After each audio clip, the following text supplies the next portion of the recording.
Hey, Burkett here, along with Carlos Monarez after another Lions game day. And Carlos, it's same old story, my man. It's Lions lost another one, fall to 1-3, heading into the bye week.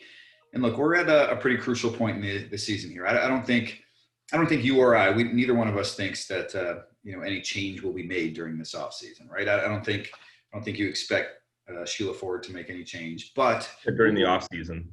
I'm sorry, this point in the season, right now, This okay. this point in the season, right here in the bye week. But it's something that we have to discuss because that's look that topic is out there. I know, judging by my emails, judging by everything I've seen on Twitter, there is a large segment of this Lions fan base right now that is calling for Matt Patricia's head, that doesn't want to give him the rest of the season, the final 12 weeks, and frankly, I understand a lot of their angst. I mean, this has been 10, 25-1, and the way that the three losses have gone so far this year. The Lions just aren't a very good football team right now. And I know you're going to disagree with me, uh, but a lot of it falls on Matt Patricia as head coach.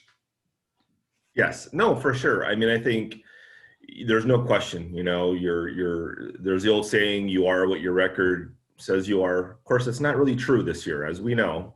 The Yeah, Lions are really 2-2. just stop with that. All No, right. the Lions are 2-2. Sounds silly when you say that. 2-2. They're 2-2. I mean, the losses. The first game, you have to not. Carlos, I'm not even going to entertain that. You have to stop with that. They're 1-3. They've blown three leads. It wasn't just DeAndre Swift dropping a touchdown. You know what? If they can stop Mitch Trubisky, then maybe they are 2-2. They're not. They're 1-3. So forget your point. Okay, forget that. We have to move beyond that. They're 1-3. All right, they're 2-2. Let's move beyond. Okay, so they've had two bad losses. One to the best offense maybe in the history of the NFL, Green Bay, and Green Bay's a great team. I don't see them beating them, in Ford Field either, probably, unless something weird happens. But this was a winnable game. The Saints game was a winnable game.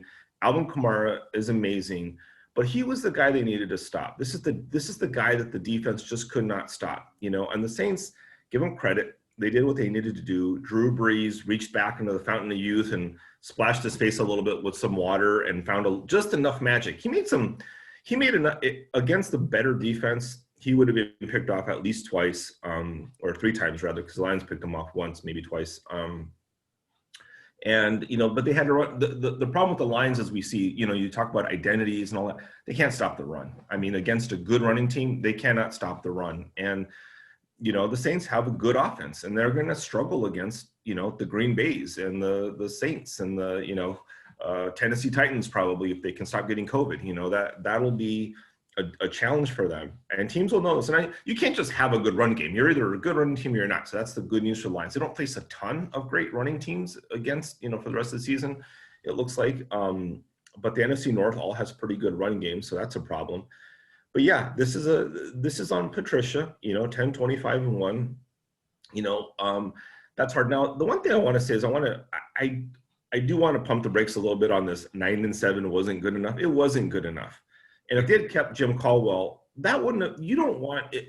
Even if you want to say that Matt Patricia is the wrong hire and you got to move on, that's fine. But you don't want a team that's stuck in, 9-7 and then 7-9 one year, maybe 11 games, maybe that's mediocre in the NFL. Agreed. And if that's good enough for you, people would have been screaming for, why is Bob Quinn not making a move after 9-7? How long are, okay, now the next year they were 10-6 and that's good enough. I'm going to keep floating and not fire anybody.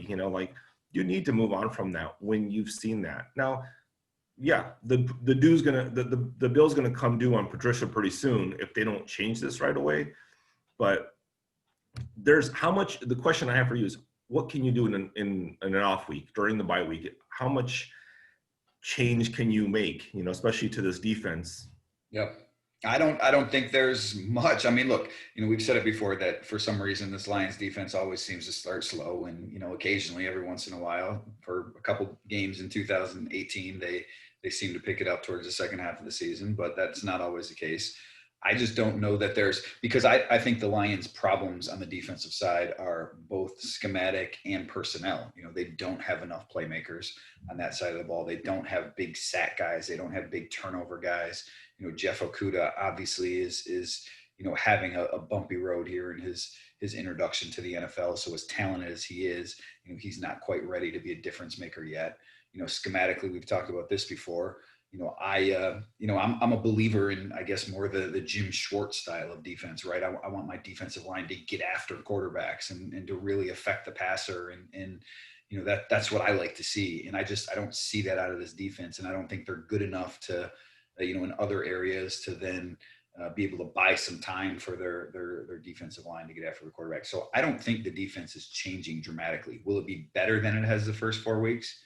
Probably, because, when you allow 170 yards rushing a game, I mean, there's only really one way to go from there, right? Like maybe you get up to 150 yards allowed or 130 yards allowed, which is still terrible, but at least you're not allowing 170 yards per game. So there's room for improvement, but I don't know that, at no point in this season are we going to look up and be like, wow, this Lions defense is pretty good. And that's the reason they're winning games. So ultimately for them to win games, they're going to have to keep their head above water defensively, and then it's going to come back to that offense. Matthew Stafford, I know you wrote about him and his struggles yesterday after the game, and obviously he's been a part of what's going on too. I don't think he's playing very good football right now. Missed some throws yesterday. He has 3 interceptions, I think, on the season, all in losses. So he needs to be better. But, we can't – look, the fact of the matter is that this has been going on now for 36 games, right? This has been going on for the entirety of Matt Patricia's tenure in Detroit. And again, I'm not one that advocates for firings, in the season, especially this early in the season when there's still 12 games to play. I think maybe at some point you get to the point where the writing is on the wall and, you want to make a change because you're going to make that change eventually. But that point to me is not right now. But I understand again why people are calling for Matt Patricia's head and Bob Quinn's head for that matter, because, even if the Lions turn this thing around, I think we've seen pretty convincing evidence that they're nothing more than a mediocre team. And as you just said, with Jim Caldwell's 9-7 teams, that's not good enough. Is there a chance that, like I wrote about this, that the only thing I see possibly helping is that they find a Snacks Harrison type defensive tackle or player on the defensive line that can, ride in with the white hat and save the day? Is there somebody? I mean, Bob Quinn, give him credit, he has done a decent job of adding guys here and there, and it hasn't always worked, but he's done a decent job. Adrian Peterson was a good move, Is there anybody out there you think can they swing the trade? I honestly, I don't know. I haven't looked at the rosters, the depth of rosters of teams that may be sellers yet. I mean, the trade deadline is still a month away. Election day, don't forget to vote. So I think we still have plenty of time before we get there. And at that point, is it too late? Does it matter enough? I mean, they would need to have somebody that has a Damon Harrison type impact. And, given the investment that the Lions made in Danny Shelton at that nose tackle position, I don't, in Trey Flowers at that right defensive end position, I just don't know that's there. I mean, certainly Nick Williams, he left yesterday's game with a shoulder injury. Depending on the severity of that, he had hurt that shoulder before. He was wearing a little brace on his biceps. So, it might be something to monitor going forward here. Deshaun Hand is perennially on the injured list. So there's room to add at that sort of left defensive end spot. But for everyone out there who's clamored about, Jadeveon Clowney before, of course, knowing he's signed now, obviously, and Yannick Ngakoue and players like that, that's not what they want at that position. So I don't know that big time difference maker is really out there for them to get, or, what they're looking for. I mean, certainly you want those blue chip players in your defense, but the way the scheme is structured, seems to be that they would want another Nick Williams type, and that's not a difference maker in my eyes. Yeah, that's fair. I mean, that's where I don't see, I don't know if you can change your scheme enough, to suddenly stop the run. I mean, there's things they can do, and I thought it was interesting that I don't think Jelani, I didn't see the snap counts yet, but did Jelani Tavai play that much yesterday? I don't think I saw him on the field, especially early in the season. The game. The Lions played a lot of 4-man defensive front yesterday, and so they had a different, so as much as we talk about Patricia not being bendable. I mean, he's tried a few different things here, right? They played more zone against Arizona and it seemed to work. And they played more, defensive line here. But the overriding thing is that, he always thinks he can outsmart the other team, right? Well, that's why we have all these interchangeable parts, because whatever you do good or whatever you don't do, well, I'm going to change my defense to take advantage of that, rather than just being like, you know what, I'm going to build the best possible defense I can that can do this thing really well, built around this player that does really great things. Meanwhile, where some defenses do that, the 49ers, right? They have this great defensive line that puts all kinds of pressure on teams. The Lions have a bunch of average players on defense and no difference makers. And I think that's where some of this, and again, that ties into scheme too. That's who they're targeting, because they want some of these guys that, are these interchangeable parts, right? Rather than being great at one thing, they want guys who are good at a bunch of things. And I don't know, I don't buy that as being the way that you win in the NFL, unless you have Bill Belichick and Tom Brady pulling the strings. That's hard, isn't it? I mean, when you come from that tradition, right, and the Patriots, and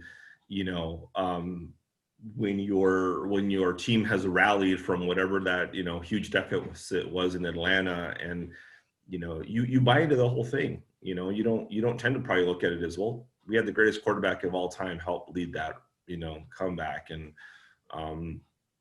it's a holistic approach with the Patriots. So. Yeah, that's hard. In theory too, right? I understand the theory behind it, because I'm going to be able to stop you at whatever you do good, because you don't want to just be built to stop a passing team, or just be built to stop a running team, or just be built to run the football. So in theory, I completely get where it comes from, but more than theory, I think you need great players to win in the NFL. And who on this Lions team right now is a great player? Jack Fox. There you go. And that's the problem, right? I mean, look, Tom Brady, great player in New England, going to go down as the best quarterback of all time with all the wins that he has, right? I mean, yeah. Seattle right now, they're probably, Packers as well, but probably the two best teams in the NFC, right? Russell Wilson playing great. Aaron Rodgers doing great things. Got a really good defense too that can get after the quarterback and do some things, but they've got two really, really good players right now. So look, I blame Patricia a lot for this, and I think he deserves a lot of the blame, but I'm not, this doesn't absolve the players of blame, because certainly Matthew Stafford needs to play better. They need to run the ball better. The defense needs to play better. I mean, it's not like, this is the old, right, Bobby Ross. I don't coach that stuff. It's not like Matt Patricia and the defensive staff are telling these guys to let Alvin Kamara and all the running backs for that matter, but Latavius Murray get 5-6 yards downfield before they're touched by a Lions defensive player. So they're not coaching that, but I don't know, the scheme, the players, whatever, they haven't meshed through 36 games, and we haven't really seen signs that they will. Yeah, the thing yesterday that you can't forget this is after the game, there's a lot of emotion, and you start looking back at plays and stats and justifying, don't let 3.9 yards fool you, and all these different things, right? Like, you build a case for why they lost, right? And that's fair, but don't forget, they were up 14-0, right?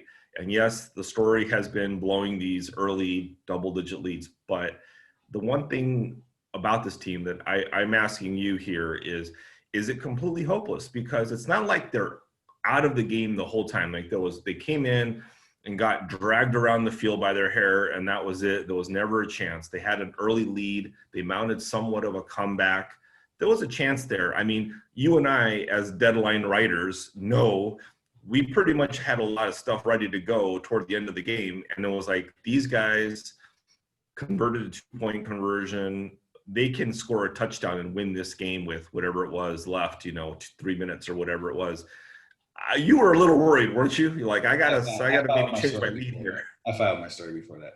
But no, to answer your question, it makes it worse on some level, right? You expect the New York Jets to be bad because you look at that roster, they're awful, right? The New York Giants, who do they have on that roster right now that's competitive, right? No one. I mean, those are bad football teams. The Lions are not a bad football team, right? They have, at least a decent collection of talent. I mean, they have an average collection of talent.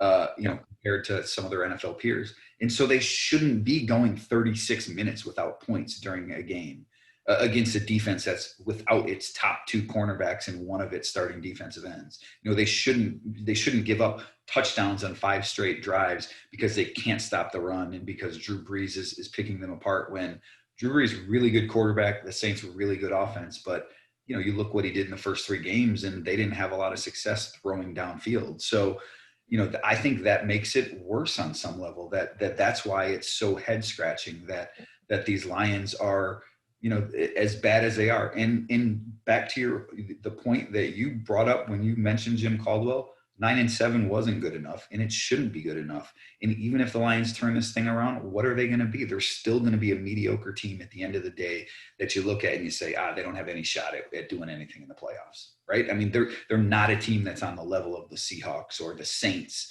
or when they're healthy or the Packers, whoever it is. So, I mean, it wasn't good enough before. I don't know why it would be good enough in 2020.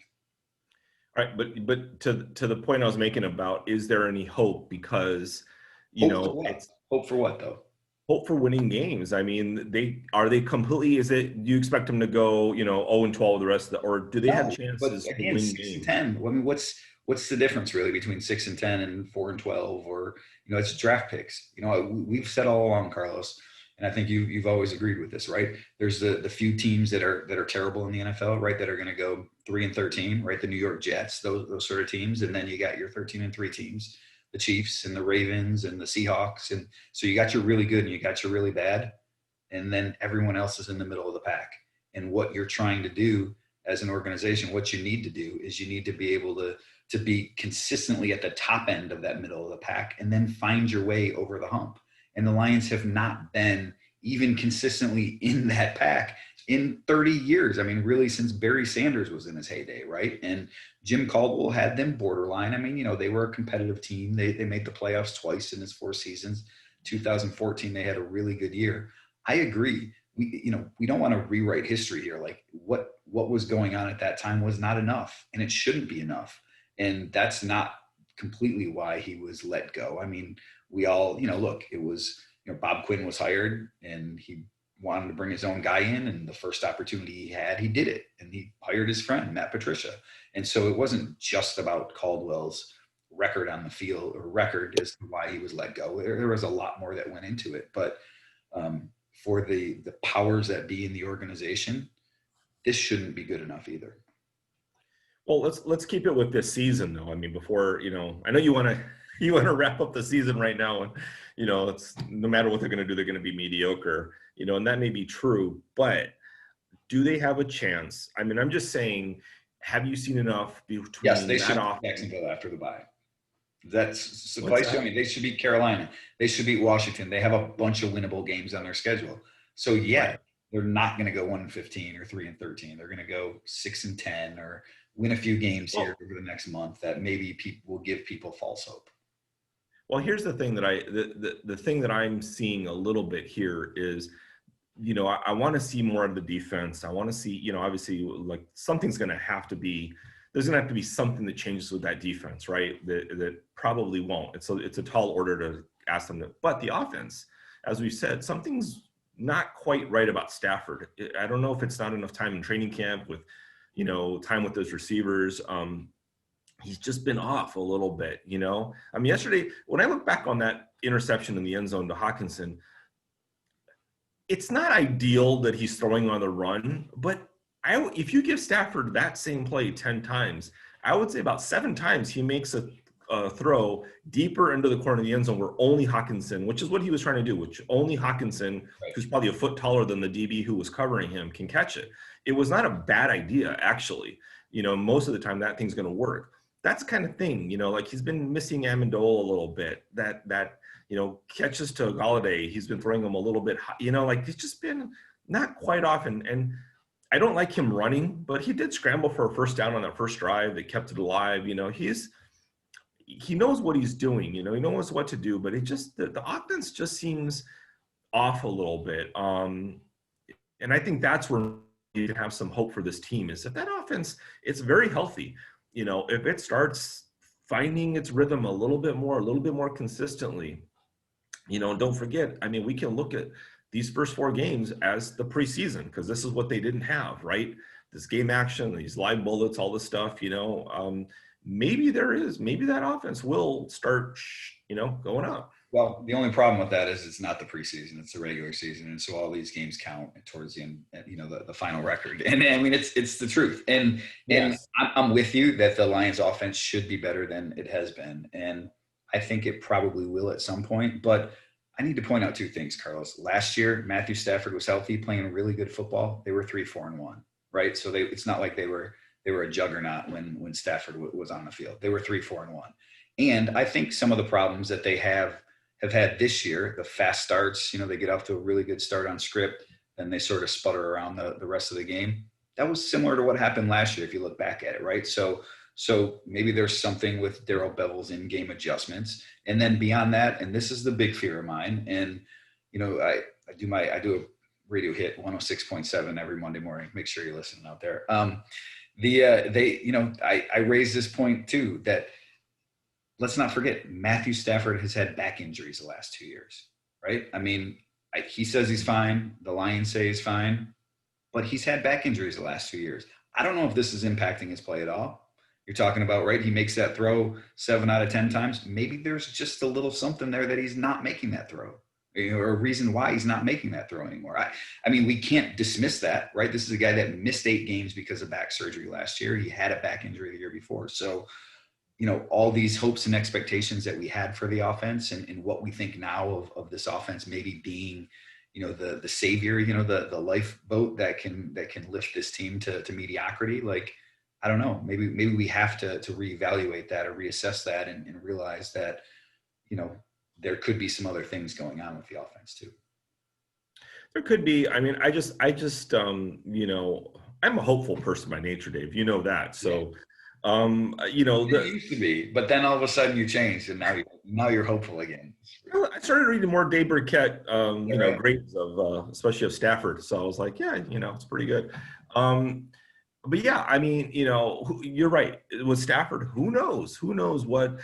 My guess is any quarterback who's 30 years old and has played quite a while, Aaron Rodgers, Drew Brees, whatever, they've all got something going on that makes them like, yeah, if I was healthy, I'd make that throw.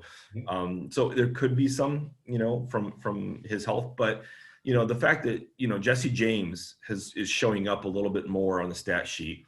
Your boy DeAndre Swift, that you want to put in the Hall of Fame, I think, right now. He's becoming more. You're lobbying for him to be the starting running back. And he's looked better. He's looked better. You got to give the young guys carries, because you are what you are everywhere else. And he's looked good. He's looked good. And T.J. Hawkinson's been more consistent. He's looked better. Kenny Golladay, it's just only his second game back from that hamstring. He's going to get more time to rest up. Might be a little bit more explosive. There's just enough pieces there that I think that they're showing a little bit of an upward trajectory. But you're right, injury. I mean, who knows? Stafford. I mean, who knows what's going on. When I see Stafford, though, the main thing, and I don't know anything about back injuries and how they would affect you, but the arm strength is there. That's the number one thing that I see, is he still makes these easy throws. Just, I mean, barely flicking the ball, and he gets it down there 40 yards. No, I agree. And look, the other thing that maybe it's easy to overlook sometimes, right? We talked about Aaron Rodgers last year, right? He's fallen off. Maybe he's not the Aaron Rodgers of old. Like, defenses adjust. And I know we said this earlier in the offseason that, like, as good as the Lions were last year, well, defensive coordinators spent the whole offseason studying them, and now they're taking away the deep passing game. It's not quite there, even though Stafford did miss a few balls yesterday deep. You got to hit Marvin Hall when there's 8 minutes left in the game and he's open in the end zone. But defenses have done a good job taking that away, and not having Kenny Golladay those first 2 games certainly impacted that too. So the Lions offense is different.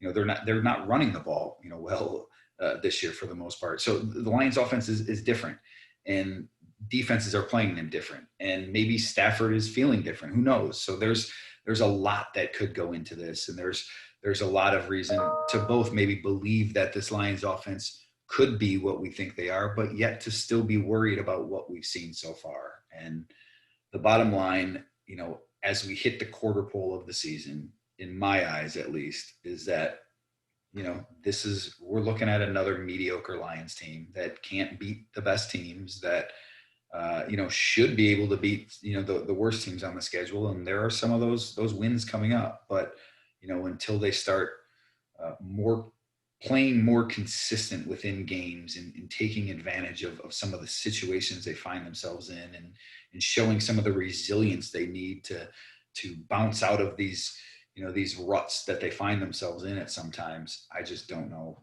I don't have much optimism that things will be changing. Yeah, it's hard to see them. It's hard to see them turning the corner and being competitive against good teams, for sure. I mean, that's going to be their challenge. And if you look at it, because they really are 2-2, well, what does that project out to? It projects out to 8-8, right? So, maybe that's not even that big of a deal. I know you agree they're 2-2, so they'll, it's still not good enough, right? No, it's not, or it shouldn't be. I mean, but 4-12, what they're really on track for is especially not good enough. And they're probably going to finish somewhere in between, right? They're probably going to be a 6-10 team, and that really leaves them in no man's land. A lot of time before we really get there and we figure that out. We'll have a lot more of these video sessions to talk about that. As we mentioned, this is a bye week for the Lions, and there's no practice. They're going to take some time off. They still have to stick around. They still have to get Corona tests, because as we saw, this past week in the NFL, COVID is still a very real thing, and it's wreaking havoc with schedules to a certain extent. Before we get going, Carlos, because I don't want to keep talking in circles about, how mediocre the Lions are and whether they may or may not win, 5 more games this year or whatever. What are your plans for the bye week besides drinking out of your pretty cool Carlos cup? And can I get a Dave cup as well? Yeah. We're all sold out, so no more Dave cups. My plans since I can't go to Paris, can't go to Disney World, can't go to California, can't go anywhere. So it's pretty much going to be sitting around doing house chores and little projects, and some well-deserved time off. I think that's one thing. And then really what I'm looking at it. Well-deserved for who? What's that? Well-deserved for who? Someone, I don't know. Yeah. Okay. It's cumulative, Dave. 12 weeks. We got 12 weeks after the bye. I think you're probably looking at it the same way of, I hope you're going to rest. Are you going to take some time off? Are you going to rest up or no? Carlos, girls basketball practice starts on Thursday. So no rest for the weary here. We just jump right into our next project, my second life there. And in fact, look, I have to be honest about this, right? I am not coaching this team so what happens, right? We're share a little personal story here. All right. This is Corona has wreaked havoc on everything, right? Everyone's lives to a certain extent. And the team that I usually coach at my daughter's school, we're still a little up in the air as to what's going to happen with the season. So our girls want to play. The team wants to play. So in order for them to still get some experience and for me not to violate any rules, we're going to, the girls are going to go play and someone else is going to coach them. However, their practices start this week. So, now it's, in addition to shuttling my daughter to her cross country, and my son has his own basketball starting that I'll be coaching, since I'm not allowed to coach my daughter's basketball at this time. I now have another activity for the girl to shuttle her to. So lots going on from a youth sports perspective in my life this week. Make sense? That makes sense. Yeah.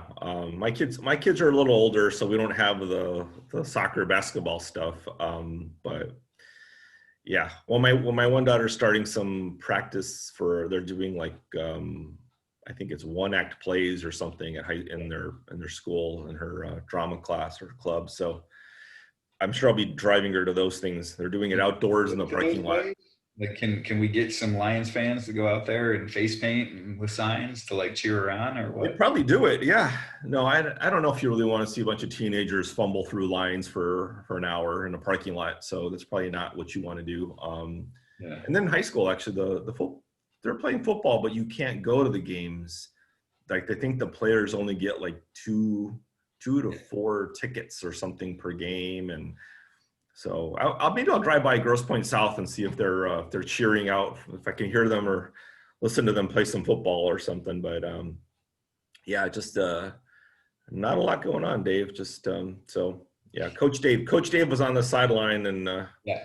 that's got to be hard for you. Are you still using the whistle I got you? It's sitting over here on my desk next to my coach's clipboard and everything. And, maybe we'll break that out and show it off next Zoom. But no, look, I mean, it's actually good, right? Because this way I just kind of get to sit back and watch. And, I'd like to be an observer at times. So, especially when I know that when I'm comfortable with what the other coach is doing, and I am with, the young man, let's call him, that's running our team, 50-year-old.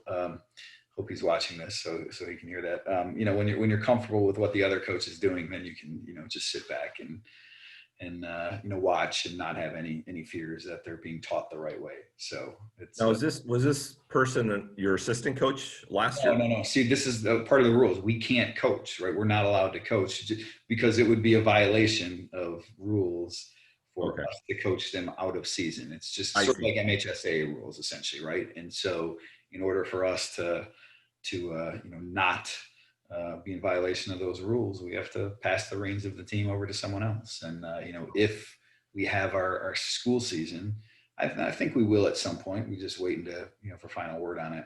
We'll resume our championship run that we had from last year. Dave Burkett is nothing if not a rule follower. So I respect that about you, Coach Dave. Pay attention to those. I don't want to jeopardize, my girls winning a championship, getting their name up on the banner, their year up on the banner, right? So the last thing I want to do is put that in any sort of jeopardy. So I'm hands off right now. Make sure I follow the rules. And look, I got a lot of lions going on my plate anyway. So. Mostly what you do not want is a Mick McCabe investigative story about a scandal in the CYO league and all this stuff, right? I couldn't handle that. I'd have to bribe Mick and pay him off and be like, Mick, maybe what I could do is I could sick Mick on some other teams instead. Right? I'm going to find out what my closest competitors are doing, and we'll sick Mick on that instead.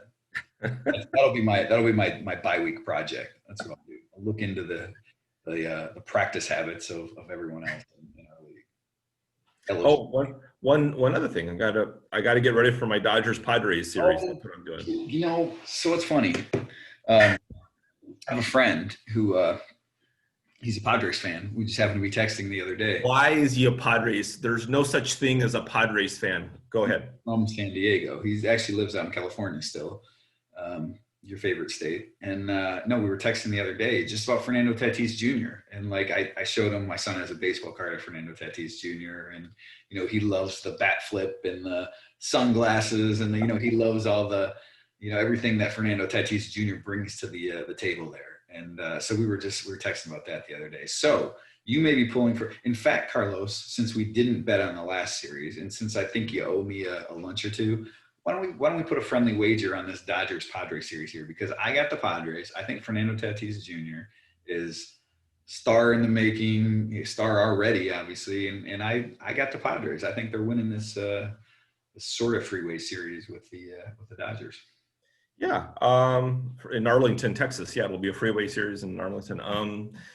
Yeah. Well, after you paid me off, you said I think the Brewers would win in 2. So after that was just hassling you because that was just fun. That was fun. Okay. This one I really think. Look, I didn't follow much baseball this year, just because whatever. It feels kind of weird. I mean, even like college football right now, it feels kind of weird. Like I watched some Alabama the other day, and I found myself being like, man, I can't quite get into this like I could before. So baseball was the same way. I couldn't really get into it, but I know enough to know the Padres are going to beat the Dodgers. So you want to put some lunch on this one? Yeah, let's put some lunch. So this is straight up, right? So Padres in 5, is that what you're saying or whatever? I'm just saying Padres win. You owe me probably like the 4th lunch, whatever, right? Hey, you win this one, Dodgers win, you win, and you can take one off the ledger that you owe me. Well, that's so fair. Yeah, I will say this. I was bummed because, well, my brother-in-law is a huge Cardinals fan. And so the Padres have played the Dodgers tough this year. So I didn't really not want to match up with a division team. I will say this, the Padres are they're just the epitome of losers. They're just if you want to talk about losing culture and mediocrity, I've been to Petco Park, and it is a fabulous park. It's probably my favorite ballpark I've been to. The experience is great. Everything's great. The saddest thing about Petco Park is they have like a Hall of Honor, if you want to call it, and there's just no one in there. It's like Goose Gossage and I think like Garvey and what's his name, Trevor Hoffman, and that's about it. Tony Gwynn is a Clark. What's that? He was Giants. Nah, forget it. Hey, Steve Garvey, Michigan State guy, right? Steve Garvey was my hero growing up for the Dodgers. He'll always be a Dodger. So they're claiming Garvey, whatever. Yeah, he took him to the World Series, but Tigers 84, baby. I remember that one. Yeah, but there's no like championship things, very few division titles, and I grew up in an era when they had Sheffield and McGriff, and I'd go down to Old Candlestick sometimes, and it was kind of fun to like see a third California team within driving distance. So and they had some years, some good players, but I hate to say it, but they're kind of like the Lions of baseball in some ways. They had the potential, but they just could never. The Dodgers were the Green Bay Packers of the division. They just couldn't get past them. It'll happen again. And if they keep wearing those ugly taco uniforms, they deserve to lose. Those are awesome. Those are the best ones. Well, and it's going to happen this year. Padres beating the Dodgers, take it to the bank. We'll end it on that little lunch bet because we don't have our normal Allen Park lunch bets anymore since we're not down in Allen Park. If you talk to Stafford, ask him if he's going to watch his boy Kershaw, who had a great game the other day to close it out. Wait, those two are friends? Never heard. I think they went to the same high school together, I want to say. That's new. Or maybe Chase Daniel. Might have to write a story on that one. Yeah. Yeah. We'll look it up. I'm going to look into that during the bye week too. I'm going to write a story on that because I don't think anyone knew that. Breaking news here on our video: Matthew Stafford, Clayton Kershaw, friends. That'll do it for us. For Carlos Menares, I'm Dave Burkett, Freak.com.